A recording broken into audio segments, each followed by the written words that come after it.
पाकिस्तान की उस गीदड़ भभकी को सुनाएंगे जिस गीदड़ भभकी को देखकर पाकिस्तान जो है अपने मुल्क में अपने आवाम के बीच जो है सीना तान के खड़ा रहता है। सबको पता है, उसकी आवाम को भी पता है कि इनकी औकात क्या है। एक तरफ हिंदुस्तान है, दूसरी तरफ पाकिस्तान है। हिंदुस्तान के पास तकरीबन 15 लाख एक्टिव सैनिक है, 25 लाख से ज्यादा अर्धसैनिक बल।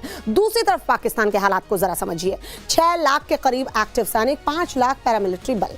बताइए कोई मेल है दोनों का, हिंदुस्तान पाकिस्तान? लेकिन फिर भी वहां के हुक्मरानों की बयानबाजी आप सुनेंगे तो अपना सिर पीट लेंगे। वैसे तो इस वक्त पाकिस्तान अपने सबसे बुरे दौर से गुजर रहा है। चौतरफा हमला पाकिस्तान पर हो रहा है।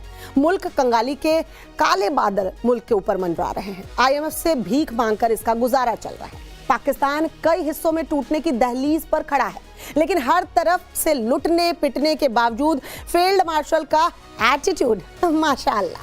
दरअसल इंडस वाटर ट्रीटी को लेकर अब मुनीर का एक बयान सामने आया है। जी हाँ, सिंधु जल संधि और जिसको लेकर भारत ने साफ तौर पर कह दिया था कि भाई ये नहीं हो सकता, अब ये हम रोकेंगे, उस पर बयान दिया है मुनीर ने, जिसमें यह कहा है कि पाकिस्तानी फौज के पास सारे विकल्प खुले हैं, मतलब खुली धमकी।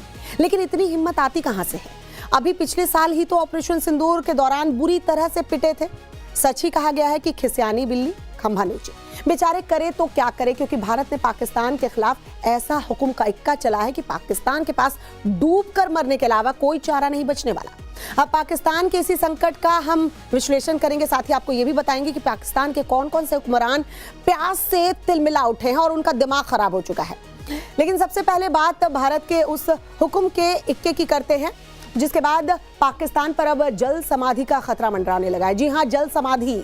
अभी कुछ दिन पहले ही हमने आपको दिखाया था कि पाकिस्तान में किस तरह से पानी की बूंद बूंद के लिए आवाम को जूझना पड़ रहा है। हालात किस कदर भयावह हैं कि लोगों को गटर के पानी से जरूरतें पूरी करनी पड़ रही है। लेकिन अब हिंदुस्तान ने पाकिस्तानी हुक्मरानों की अकल ठिकाने पर लाने का पूरा बंदोबस्त कर लिया है।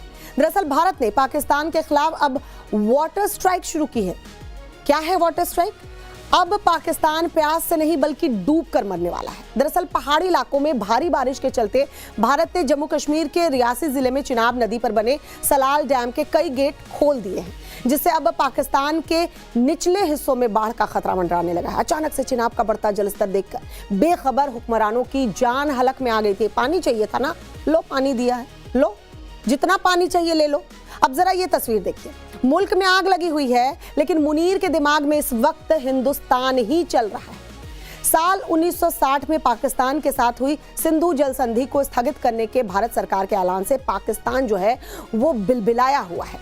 फिर से पाकिस्तान की सेना ने इस संधि का राग अलापना शुरू कर दिया है। पाकिस्तानी सेना की ओर से 276वें कोर कमांडर सम्मेलन के बाद जारी बयान में यह कहा गया कि सेना प्रमुख फील्ड मार्शल आसिम मुनीर की अध्यक्षता में हुए इस सम्मेलन में इस बात पर सहमति बन गई है कि पाकिस्तान सरकार के निर्देशों और पाकिस्तानी जनता की अपेक्षाओं के मुताबिक देश के हिस्से का पानी हासिल कराने के लिए हर जरूरी कदम उठाया जाएगा। इसी दौरान मुनीर ने इशारों में गीदड़ भभकी दी है। जरा ये गीदड़ भभकी पहले सुन लीजिए। देश के हिस्से के पानी को सुरक्षित करने के लिए पाकिस्तानी फौज सभी जरूरी कदम उठाने के लिए तैयार है। पाकिस्तान का पानी रोकना या उसका रास्ता बदलने की किसी भी हरकत को युद्ध की कार्रवाई माना जाएगा। पाकिस्तान का पानी अगर रोका जाता है तो इसे अस्तित्व पर हमला मानते हुए सेना की ओर से हर तरह के कदम उठाए जाएंगे।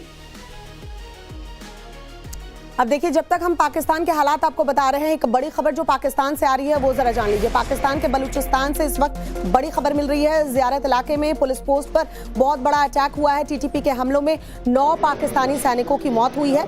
जबरदस्त धमाके में 10 सैनिक घायल बताए जा रहे हैं। कई गाड़ियां तबाह हुई हैं। हमलावरों ने पाकिस्तानी पुलिस से हथियार छीन लिए हैं। 25 से ज्यादा राइफल गायब है। कई लोग लापता बताए जा रहे हैं।